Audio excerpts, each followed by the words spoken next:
अस्सलाम वालेकुम and welcome back to my channel. कैसे हैं आप सब? उम्मीद करती हूँ सब खैरियत से होंगे। तो जनाब शुरू करते हैं आज का व्लॉग। और अभी है सुबह का टाइम और मैं यहाँ पे बनाने लगी हूँ नाश्ता। और अभी कह रही थी कि मामा आलू के पराठे। गंदी बच्ची नहीं करो ना ऐसे, इसको बुलाना जरा, रिकॉर्डिंग नहीं करने दे रही मुझे। तो मैं बनाने लगी हूँ जनाब आलू के पराठे। और आलू के पराठे हम बगैर आटा गूंदे बनाएंगे, मतलब हम आलू की डो बनाएंगे और सूजी के साथ। बहुत मज़े के बनते हैं। लेट्स ट्राई कि देखते हैं कैसे बनते हैं। मैं अभी फर्स्ट टाइम वैसे बनाने लगी हूँ, देखते हैं कैसे बनते हैं।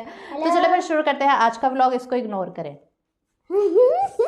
तो जनाब यहाँ पे मैंने ना 5 अदद आलू बॉयल कर लिए थे और इनको फुल बॉयल कर लिया था। और इसके बाद इसको ना हम मैश कर लेंगे। तो अब यह कह रही थी मामा मुझे ना ऐसे ही दे दे आलू, मैंने खाने हैं। उसको ना आलू बहुत ज़्यादा पसंद है। तो मैंने कहा नहीं बेटा, मैं आपको ना आलू का पराठा ही बना के दूँगी। तो बस वो वेट कर रही थी कि जल्दी जल्दी बस मामा बना दे मुझे। आलूओं को मैश करने के बाद उसके बाद मैंने इसमें डाल दिया था धनिया, हरा धनिया। मैंने एक मुट्ठी इसके अंदर शामिल कर दिया था। हरे धनिया से बड़ा अच्छा फ्लेवर आता है। तो मैं बहुत ज़्यादा एक्साइटेड थी ये वाले पराठे बनाने के लिए, क्योंकि ये मैं फ़र्स्ट टाइम ट्राई कर रही थी। तो खैर उसके बाद मैंने फ्राई पैन लिया, उसमें ना 2 टेबल स्पून ऑयल का शामिल कर दिया। 1 टीस्पून मैंने ज़ीरा डाल दिया, साबुत ज़ीरा इसमें मैंने शामिल किया है। और 2 टेबल स्पून जो है ना मैंने बारीक कट की हुई हरी मिर्चें, यानी कि 2 मिर्चें बस मैंने ली थी, उनको बारीक कट कर लिया था। और वो इतनी ज़्यादा हो गई 2 मिर्चें, हालांकि छोटी छोटी थी। और ये बहुत ज़्यादा तेज़ वाली नहीं मैंने ली, हल्की वाली ली हैं, तो ये ज़्यादा स्पाइसी ताकि ना हो। उसके बाद मैंने 1 कप जो है वो सूजी का ले लिया, ये इसके अंदर शामिल कर देंगे। जब मिर्चें और ज़ीरा थोड़ा सा सौते हो गया तो उसके बाद मैंने इसमें जो है वो सूजी डाल दी। सूजी को डालने के बाद हमने थोड़ा सा भूनना है इसको। हमने बहुत ज़्यादा नहीं भूनना, बस हल्का सा भूनना है कि ऑयल जो है ना वो तमाम सूजी को लग जाए, यानी कि सूजी के हर ज़र्रे को लग जाए। इतना सा भूनना है बस 1-2 मिनट के लिए। उसके बाद हमने इसके अंदर पानी शामिल कर देना है। और साथ में मैंने लहसन भी लिया है 1 टेबल स्पून। इसको ना मैंने चॉप तो किया था, लेकिन मैंने कहा पीस ही लेती हूँ, क्योंकि पराठे बनाना फिर मुश्किल हो जाएगा अगर उसमें चॉप किया हुआ लहसन डालेंगे। तो इसलिए मैंने कहा चलो पीस के डाल देती हूँ। तो 1 टेबल स्पून ये भी मैंने लिया, तकरीबन हाफ़ टेबल स्पून होगा, ये भी फिर मैंने इसके अंदर शामिल कर दिया। और साथ ही मैंने इसको भी थोड़ा सा क्रैकल कर लिया था सूजी के साथ ही। और बस मैंने इसको थोड़ा सा भूनने के बाद मैंने इसमें पानी शामिल कर दिया, क्योंकि 1 कप सूजी थी ना, जो 1.5 कप हम इसमें पानी का शामिल कर देंगे। तो 1.5 कप पानी का डाल के ना हमने इसको थोड़ा सा बस मिक्स करते जाना है। जब जो सूजी है ना वो किनारों से हट जाएगी तब तक हमने इसको करना है। उसके बाद नमक हस्बे जायका, मैंने 2 टीस्पून इसके अंदर नमक शामिल कर दिया। हाफ़ टीस्पून मैंने इसके अंदर कुटी हुई लाल मिर्च भी डाल दी है। स्पाइसेस आप अपनी मर्ज़ी से डाल सकते हैं, कम ज़्यादा कर सकते हैं। उसके बाद आपने बस इसका पानी ड्राई कर लेना है। जब ये पैंदे से अलग होने लग जाएगी ना, तो इसका मतलब ये फुली तैयार हो चुकी है, हम इसको सेपरेट कर सकते हैं। बस फिर उसके बाद मैंने इसको निकाल लिया था एक प्यारी सी प्लेट में। और इसको ना ठंडा होने का वेट करेंगे। जब ये ठंडी हो जाएगी फिर हम इसको आलूओं के अंदर शामिल करेंगे और फिर मिक्स कर लेंगे। उतनी देर में आप जल्दी जल्दी वीडियो को लाइक कर दें, और चैनल पर नहीं हो तो जल्दी से सब्सक्राइब भी कर लें और प्यारा सा कमेंट भी कर दें। और खैर कमेंट एंड पे कीजिएगा पूरा व्लॉग देख के। अच्छा, तो उसके बाद ना मैंने इसको मिक्स कर लिया था। मैंने ना बस ये थोड़ी सी ठंडी हो गई थी, उसके बाद मैंने आलूओं में डाल के ना इसको मिक्स किया। इसको गूंदना नहीं है, बस हमने ना मिक्स ही करना है ताकि ये अच्छे से यकजान हो जाए। फिर उसके बाद 10 मिनट के लिए इसको रेस्ट पे छोड़ेंगे। मैंने थोड़ी सी हरी मिर्चें निकाल दी थी, मुझे लग रहा था ये स्पाइसी ना हो जाए, क्योंकि बच्चे के लिए बनाना हो ना तो फिर हरी मिर्चें कम ही डालिएगा। मुझसे ना थोड़ी ज़्यादा ही डल गई थी, तो आप थोड़ी कम ही डालिएगा, 1 हरी मिर्च डाल लीजिएगा। तो बस हरी मिर्चें निकालने के बाद मैंने इसको रेस्ट पे रख दिया था 10 मिनट के लिए। और 10 मिनट के बाद अब मैंने कहा चले इसको बेलते हैं। ट्रेजेडी अभी शुरू होनी है। तो मैंने छोटा सा एक पेड़ा बनाया, तो मैंने कहा चले इसको ना बनाती हूँ। तो इसको पहले खुश्का लगाया था, ये जो गंदम वाला आटा हम यूज़ करते हैं ना, चक्की वाला जो मैं घर पे यूज़ करती हूँ, मैंने वो लगा के तो फिर मैंने इसको बेला। मैंने वो नहीं यूज़ किया, मैदा नहीं यूज़ किया। तो अनफॉर्चुनेटली ये बेला नहीं जा रहा था। अभी आप देखेंगे ये फट रहा था, बड़ी मुश्किल से मैंने इसको थोड़ा सा बेलने की कोशिश की, लेकिन नहीं, मैंने आहिस्ता आहिस्ता, मैंने कहा शायद मैंने थोड़ा ज़ोर लगा के इसको बेला, अब मैं आहिस्ता आहिस्ता बेलूँगी। फिर मैंने इसको फिर दोबारा से सेट किया और मैंने कहा कि खुश्क आटा थोड़ा ज़्यादा लगाती हूँ, इसको हल्का सा बेलती हूँ हल्के हाथों से। फिर मैंने हल्के हाथों से बेला, लेकिन ये फिर भी नहीं सही बेला जा रहा था। फिर मैंने कहा चले हाथों की मदद से इसको ना फ्लैट करती हूँ, क्योंकि ये छोटे छोटे ही बनेंगे, बड़े तो हम बना नहीं सकते। ये ना टूट रहे थे, बड़ी बड़ी मुश्किल से बन रहे थे। तो खैर मैंने फिर ये स्पैचुला लिया, मैंने कहा इसकी मदद से वो, क्योंकि वो ना नीचे चिपक रहा था। फिर मैंने इसकी मदद से इसको उठाने की कोशिश की और इसको बराबर करने की, प्यारा सा बनाने की कोशिश की, लेकिन अनफॉर्चुनेटली ये पराठे मुझसे नहीं सही बन रहे थे। अच्छा, अगर आप लोगों ने ट्राई किया है तो आप लोग बताएं क्या मिस्टेक हो सकती है। आई थिंक ये मिस्टेक नहीं है, ये पराठे की जो रेसिपी है ना ये है ही अच्छी नहीं है, मतलब नहीं सही बनते इस तरीके से। फिर मैंने इसको बड़ी ही मुश्किल से डाला उसके अंदर। जब मैं स्पैचुला निकालने लगी ये फिर टूट गया। मतलब ये हाथ लगाने से ही टूट रहा था, इतना सॉफ्ट, पता नहीं क्यों ऐसे हुआ। तो क्योंकि मैं फ़र्स्ट टाइम बना रही थी और अभी यहाँ वेट कर रही थी कि मम्मा जल्दी बनाए, उसको नाश्ता करना था, भूख लगी थी। कहती मम्मा आप ऐसा करें कि मुझे ना रोटी के अंदर ये मटेरियल लगा के ना मुझे ऐसे ही सिंपल वाला पराठा बना दे जिस तरह आलू का पराठा होता है। तो मैंने कहा चले ये भी सही है, क्योंकि सूजी और जो आलू है ना वो तो ऑलरेडी कुक हुए हुए थे। तो मैंने कहा चले यही लगा के ना इसको बना देती हूँ। वैसे भी सूजी बच्चों के लिए हेल्दी ही होती है और वैसे भी वो पकी हुई थी। तो मैंने कहा खैर है कोई बात नहीं, वैसे ये इतना मज़े का तो नहीं हो सकता, लेकिन ये है कि बच्चे तो शौक से खा लेंगे। लेकिन अब बिहार माशाल्लाह खा लिया था, क्योंकि वो बिल्कुल भी स्पाइसी नहीं था, रोटी के अंदर लगा लिया था ना मैंने अब मटीरियल, और वो मज़े का लग रहा था। तो ये पराठा बना के मैंने कहा इसको देती हूँ और दोबारा से फिर मैं ट्राई करती हूँ। मैंने ना उसको फ्रीज़र में रख दिया थोड़ी देर के लिए। मैंने कहा हो सकता है मैंने सूजी को बहुत ज़्यादा ठंडा करके आलूओं में शामिल ना किया हो, जिसकी वजह से वो टूटना शुरू होगी। मैं फिर फ्रीज़र में रखा ही। मैंने कहा जब तक बिहा को पराठा बना के देती हूँ ना तब तक वो हो सकता है ठंडी हो जाए, उसके बाद ना मैं ट्राई करूँगी। तो वो अब मैं ट्राई करती हूँ, आपको दिखाती हूँ रिज़ल्ट उसका। तो खैर ये पराठा तो बन चुका था, फिर मैंने बिहा को दे दिया। उसने तो बड़ा मज़े से खाया, एंजॉय किया और थोड़ा सा छोड़ दिया था, माशाल्लाह सारा ही खा लिया था तकरीबन। बस उसके बाद फिर मैंने दोबारा से ट्राई किया ठंडा करने के बाद, लेकिन अनफॉर्चुनेटली ये भी टूट रहा था, नहीं बन रहा था। तो ये जो मैंने वीडियो ट्राई किया ना, ये रेसिपी जो ट्राई किया ना, ये वायरल रेसिपी थी। इस पे ना 6.4 मिलियन व्यूज़ थे। तो मैंने कहा पता नहीं कितनी अच्छी ये रेसिपी होगी और इसके इतने व्यूज़ हैं तो मैं ज़रूर बनाऊँगी। तो मैंने 3-4 दफ़ा, ये देखिए ये चौथी दफ़ा ट्राई करूँ, ये भी टूट गया। हर दफ़ा टूट रहा था, हर दफ़ा टूट रहा था। जितनी मर्ज़ी एहतियात से मैं इसको बेल रही थी, एहतियात से डाल रही थी, लेकिन फिर भी टूट रहा था। पता नहीं क्या रीज़न थी, शायद मुझसे कोई मिस्टेक हुई है या फिर ये रेसिपी ही अच्छी नहीं है, आई डोंट नो। अगर आपने ट्राई की है तो आप मुझे बताएं कि क्या मिस्टेक हो सकती है। फिर मैंने इसको जोड़ने की कोशिश की और बस क्या बताऊँ आपको। फिर मैंने मटेरियल रख दिया फ्रिज में। मैंने कहा बिहा को पराठों में ही लगा के दे दिया करूँगी। तो बस आलू के पराठे की रेसिपी तो हुई फ्लॉप। उसके बाद हम आ गए थे छत पे धूप में। धूप हल्की सी निकली थी और ये देखिए ज़ोंबी। अच्छा धूप ना इतनी कम निकली थी, मैंने कपड़े डाल दिए थे। मैंने कहा चले कपड़े तो सूख जाएंगे ना, क्योंकि आजकल आपको पता है इतनी कम धूप निकलती है, कपड़े सूखते ही नहीं हैं। 2-2 3 दिन पड़े रहते हैं। और धूप भी इतनी कम थी कि धूप में बैठा नहीं जा रहा था, बल्कि धूप में ना ठंड लग रही थी, ठंडी हवा चल रही थी और धूप बहुत हल्की सी थी, यानी कि नीम गर्म थी। टेप इस तरह जाया करती हूँ, अब पता चला। अब मैं बाबा को कहूँगी आपको ला के नहीं देंगे, आप ज़ाया करती हो।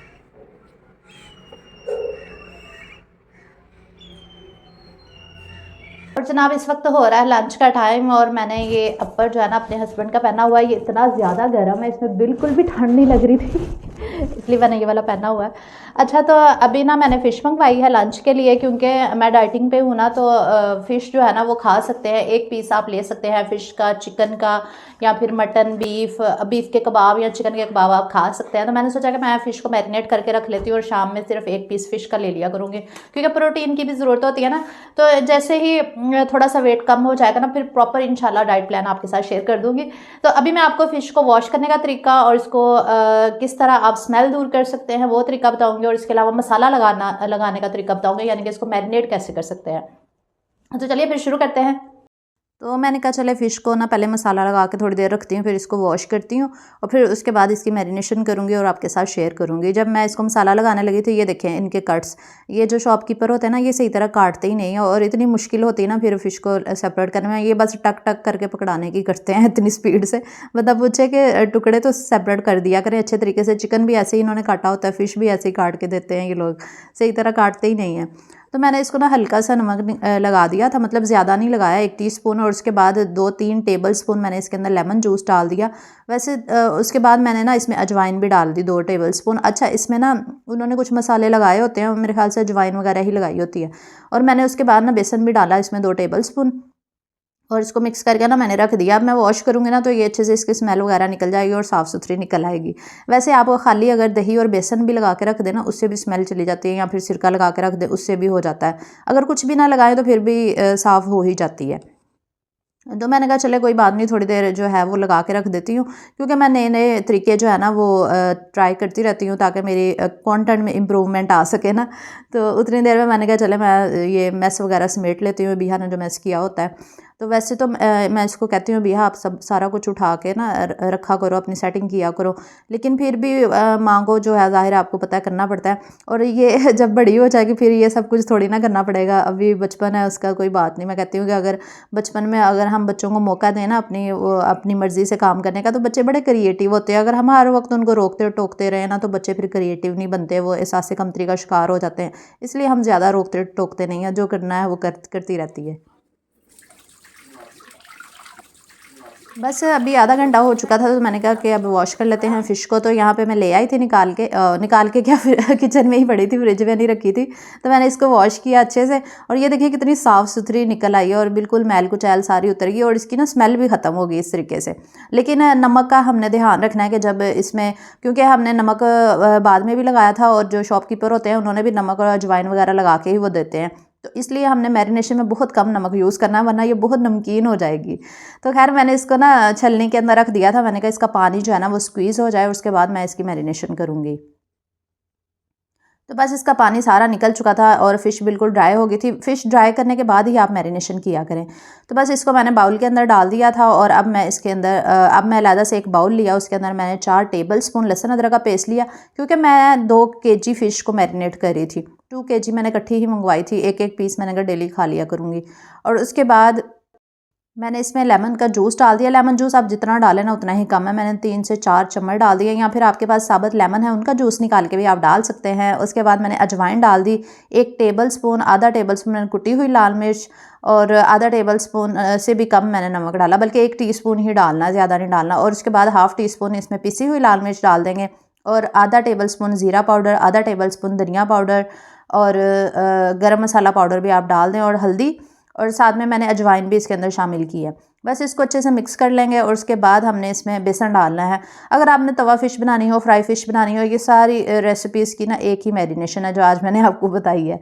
तो इसमें मैंने 2 से 3 चम्मच भर के जो है बेसन का डाल दिया, और इसको अच्छे से मिक्स कर लिया। बस अब हम फ़िश के ऊपर अप्लाई कर देंगे, और ध्यान से करना पड़ता है क्योंकि फ़िश के अंदर कांटे होते हैं ना, तो फिर हाथों पे लग जाते हैं। वैसे ये वाली जो बिहा के बाबा फ़िश लेकर आए थे ना, ये कह रहे थे कि इसके अंदर ना इतने ज़्यादा कांटे नहीं हैं, ये पता नहीं कौन सी किस्म की थी।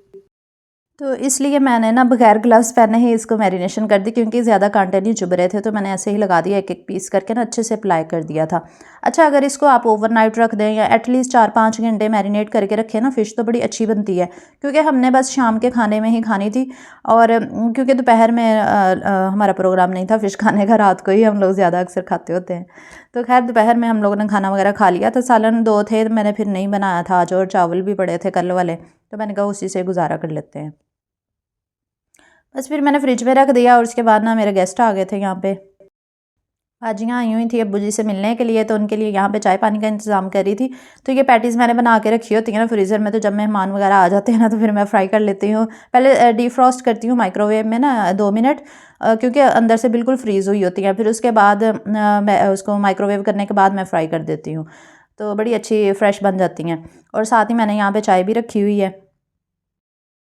बस वो थोड़ी देर के लिए ही आई थी, तो मैंने कहा था कि आप खाना शाना खा लें, तो कह रहे थे खाना खा के आई हैं, बस चाय पी लेंगी। तो फिर मैंने चाय के साथ कुछ लवाजमात रख दिए थे, जिसमें पैटीज़ और निम्को बिस्किट और मूंगफली, इस तरह की चीज़ें। और बिहा फिर जब वो वापस गई ना, तो बिहा ज़िद करने लगी थी कि मैंने साथ जाना है तो बिहा फिर साथ चली गई थी फूफो के, क्योंकि काफ़ी दिनों से ये गई नहीं थी ना वहाँ, इसका चक्कर नहीं लगा था। तो इसके पापा कह रहे थे जाओ आप चले जाओ, और आपियों के साथ खेल लेना, और फिर शाम को वो इसको ले आएंगे। तो बस फिर शाम का टाइम हो गया था, भाजियाँ वगैरह चली गई थी, बिहा भी साथ चली गई थी, और अभी मैं बनाने लगी हूँ फ़िश। तो बिहा के बाबा लेने गए हैं बिहा को, तो मैंने कहा चले मैं फ़िश बनाना शुरू करती हूँ। कह रहे थे आप स्टार्ट करो और मेरे आते तक बन जाएगी, क्योंकि साथ ही है ना भाजियों का घर भी, तो अभी 5 मिनट में ही आ जाना था। बस मैंने फ्राई पैन में ऑयल डाला, बहुत ज़्यादा ऑयल नहीं डाला, बस शैलो फ्राई ही के लिए जितना ऑयल डाला जाता है उतना ही डाला था, क्योंकि मेरे हस्बैंड को ना फ्राई फ़िश पसंद है, और मुझे स्टीम वाली मैंने खानी थी। तो अपने लिए मैं अलहदा से बनाऊंगी, तो ये पहले मैंने अब्बू जी को बना के दी, उनको मैंने फ़िश बना के ना उसके कांटे निकाल के उनको रोटी के साथ मैंने दे दिया था। एक ही पीस उनके लिए फ्राई किया था, वो ज़्यादा नहीं खाते। और फिर उसके बाद मैंने घर के लिए फ्राई की, और अपने लिए ये ब्लैक वाला जो फ्राई पैन है ना, इसमें मैं अपने लिए रख रही हूँ। स्टीम करना था मैंने इसको, मैंने ऑलिव ऑयल बस 1 टेबल स्पून डाला था, उसके अंदर मैंने 2-3 पीस जो है ना फ़िश के रख दिए थे। खाना तो मैंने एक ही पीस था, मैंने कहा एक सुबह नाश्ते में खा लूँगी, तो बस इसको मैंने रख दिया था। पकने के लिए, और 5 मिनट के बाद मैंने इसकी साइड चेंज की। स्टीम में भी फ़िश बड़ी अच्छी बन जाती है, इसी तरीके से बन जाती है। तवा फ़िश इसको चाहे आप इसको तवे पे भी बना लेंगे। देखिए ये इतने अच्छे से पक चुकी थी कि मैं साइड चेंज करने लगी ना तो ये टूटना शुरू हो गई, टूट रही थी क्योंकि ये बहुत अच्छे से पक चुकी थी इस वजह से। तो स्टीम बड़ी अच्छी हो गई थी माशाल्लाह से। तो आप चाहें तो इसको ना तवे पे भी बना सकते हैं। वो फॉइल शीट होती है ना, फॉइल पेपर, उसके अंदर रैप करके आप तवे पे रख के ना कवर कर दे तो बड़ी अच्छी बन जाती है। बेशक आप रैप ना भी करें, ऐसे भी तवे पे बन जाती है, थोड़ी देर कवर कर देना बगैर ऑयल के, क्योंकि हमें अपनी सेहत का ख्याल रखना चाहिए और हमें कम ऑयली चीज़ें जो है ना वो खानी चाहिए। और कल मैंने आप लोगों से एक छोटी सी रिक्वेस्ट की थी कि कमेंट ज़रूर किया करें, तो आप लोगों ने माशाल्लाह इतने कमेंट्स किए कि मैं इतना खुश हुई, और मैं पढ़ के ही थक गई, और इतना मज़ा आया और इतना एंजॉय किया, मुझे बहुत अच्छा लगा आप लोगों ने इतने कमेंट्स किए। और आज भी आप लोगों ने कमेंट्स करने हैं और मुझे मेरे कंटेंट के बारे में आपने बताना है। तो बहुत ज़्यादा शुक्रिया आपका, कमेंट अगर आपने कर दिया। तो ये देखिए फ़िश इस तरह से तैयार हुई थी हमारी, माशाल्लाह से बहुत मज़ेदार सी। तो आप लोग भी बनाएं, एंजॉय करें, मेरे तरीके से बनाइएगा और बच्चों को भी खिलाइएगा, क्योंकि आजकल सर्दी काफ़ी ज़्यादा है। और बच्चों को सर्दी से बचाएं, कैप ग्लव्स वगैरह पहना के रखें, बाहर निकलने से भी अवॉइड करवाया करें बच्चों को। तो बस यही था आज का व्लॉग। उम्मीद करती हूँ आपको पसंद आया होगा। वीडियो को लाइक शेयर कर दीजिएगा। अल्लाह हाफ़िज़।